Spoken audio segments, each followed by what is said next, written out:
আম যে এত কষ্ট করে সাজাচ্ছেন, এখন কয়টা বাজে বলেন দিন একটুখানি? 3:30 বাজে। তাই আমরা বাড়ি যাব কখন? 6টা বাজবে। তো হ্যালো ভিউয়ার্স, আসলে ব্যবসায় সব দিক থেকেই লস, যেদিকেই যাবো বাংলাদেশের অবস্থা বর্তমান খুবই খারাপ। আসলে হয়েছে কি, আমি এই যে বর্তমান আমের অবস্থা দেখো, কি একটা অবস্থা, আম কেউ নিচ্ছেই না, এরকম একটা অবস্থা।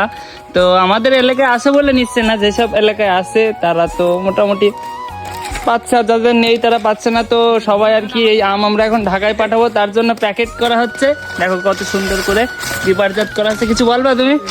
কি আর বলবো, এবারটা মনে করেন আমে যে পরিমাণ ঘেরে পড়ে গেছি আমরা, আসলে মনে করেন আম মনে কোনো দাম নেই এখন। মনে করেন প্রত্যেকটা বাগান মালিক এবং ব্যাপারীদের মাথায় হাত পড়ে গেছে, বুঝতে পারছেন? শুধু আম আর আম, এমন একটা অবস্থায় আম নেওয়ার কোনো লোক নেই। তুমি কিছু বলবা? এত সুন্দর করে যে পেপার করে মানে আমগুলো পেপার করা হচ্ছে, তাই যে পেপারের দাম উঠবে কি সেটাও একটা সন্দেহ। এরকম একটা অবস্থা, মানে বাগান মালিকদের মাথায় হাত দেওয়ার মতন, তাই তো? তুমি কিছু বলবা চাচা?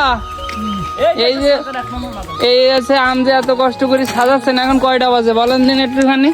3:30 বাজে। তাই আমরা বাড়ি যাব কখন? 6টা বাজবে। তাই এই যে মাল যে এত সুন্দর করে প্যাকেট করছেন, এই পাঠাবেন কোন জায়গায়? ঢাকা কারণ বাজার। তাই এই যে আম এবার বছরে বাজার কিরাম যাচ্ছে, যে হিমসাগরের মন কিরাম যাচ্ছে বলেন তো? পানি ঢালতে হচ্ছে। মাথায় পানি ঢালতে হচ্ছে, তাহলে তো সব লস বলেন। সব লস। আচ্ছা, তাই এইগুলো কি আম ক্যারেট করছেন? হিমসাগর। আচ্ছা, তাহলে এগুলো বাজারে উঠবে কবে? কালকে পৌঁছবে। আচ্ছা, এগুলো তাহলে সব কালকে সকালবেলা ঢাকা কারণ বাজার চলে যাবে, তাই তো? ঢাকা কারণ বাজার যাবে কালকে। তো এই যে সামনে আমাদের বাগান আছে, আর এটা রাস্তার ধারে আমরা আমগুলো বিছিয়েছি, এখান থেকে ক্যারেট করবো, এখান থেকে আমাদের ট্রাক আসবে, ট্রাক বোঝাই করে ঢাকায় পাঠাবো প্রচুর পরিমাণ আম।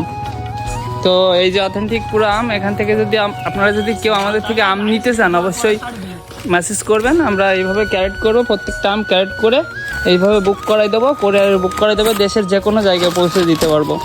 কন্ট্যাক্ট করলেই হচ্ছে, অথেন্টিক আম দেবো একদম পুরো বাগান থেকে পেড়ে।